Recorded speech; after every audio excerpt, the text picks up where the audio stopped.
Magandang araw po sa inyong lahat. Nandito po ako sa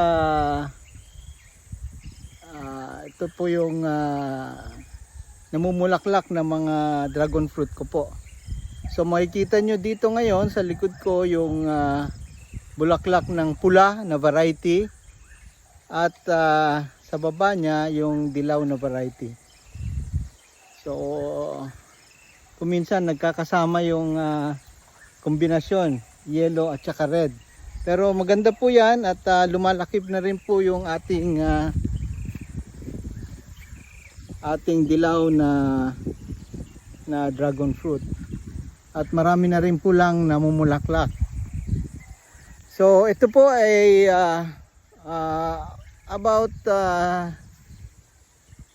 6 months nung katapusan ng November hanggang April po. So ito po yung mga bagong bulaklak ng aking dragon fruit. So masayang masaya ako at marami pong bulaklak ngayon at sana magpatuloy ang ulan for end of May at beginning June. Marami pong salamat.